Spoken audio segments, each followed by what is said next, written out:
Hi, I'm Harley Brabham, and this is Module 11, Speech.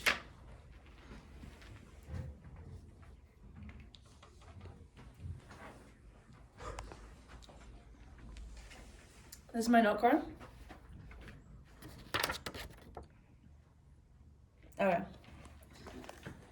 Hello, so I'm going to be talking about Samaritan's Purse. They're a Christian organization, and they, did you know that they make almost $1 billion worth in revenue a year? So they were established in 1970 by Bob Pierce. He died of leukemia 8 years later in 1978. Franklin Graham is now their current president, and he does many things for their organization and is basically the face of their organization.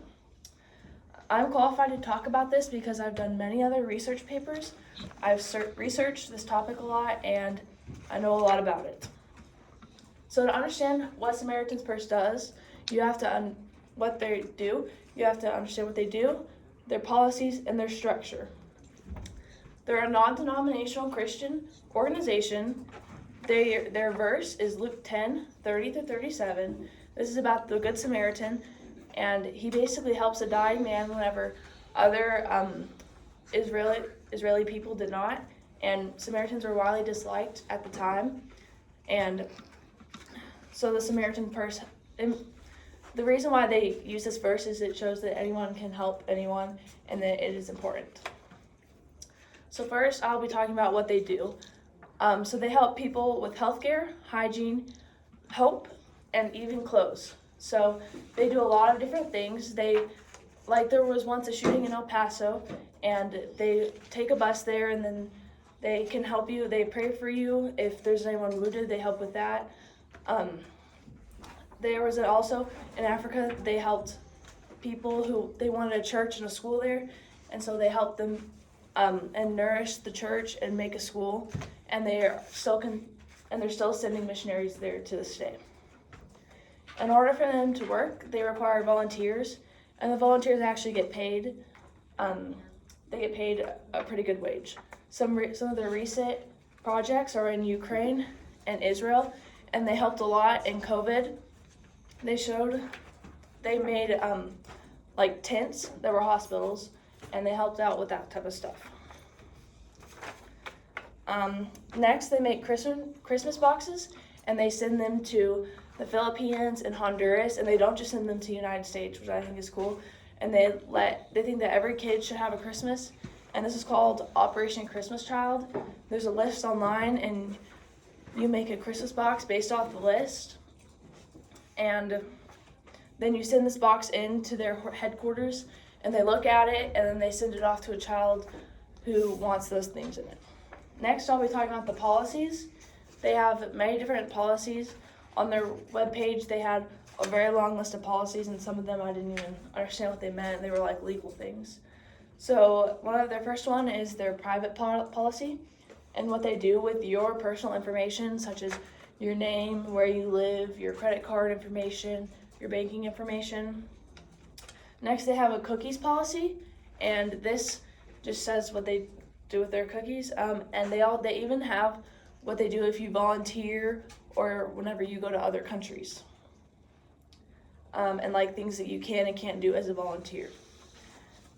Their next policy is that no child should go without a Christmas. This is something that they really believe, and they've been doing this Operation Christmas Child for a very long time.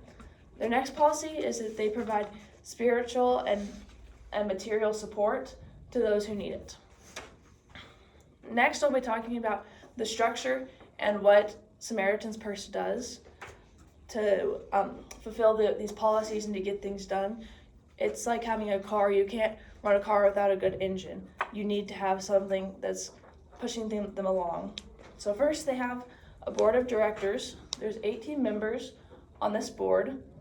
Don Campion is the president, and there are a lot of officers. Franklin Graham, he's the chairman, and there's a treasurer and secretary, and they both have assistants to get things done. The CEO is also Edward Graham. He's Franklin Graham's son, and will probably step up once Franklin Graham goes down. Their international headquarters are in Boone, North Carolina, and they send things to their other headquarters that are located in Australia, Canada, United Kingdom, Germany, and even Korea.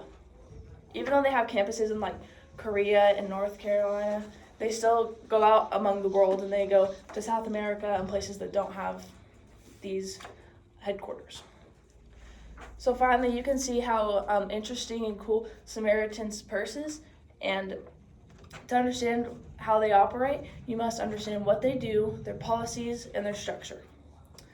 I think they're a very dynamic organization, and they focus on many different things, which most places don't do. Most places just focus on like whenever, right after the natural disaster happens.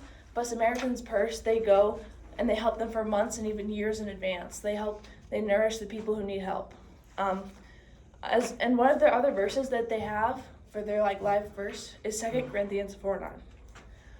For we do not preach ourselves, but Jesus Christ as Lord, and ourselves as your servants for Jesus' sake. This just means that we do not preach of ourselves, and we want to preach of God and what He can do, not what we can do.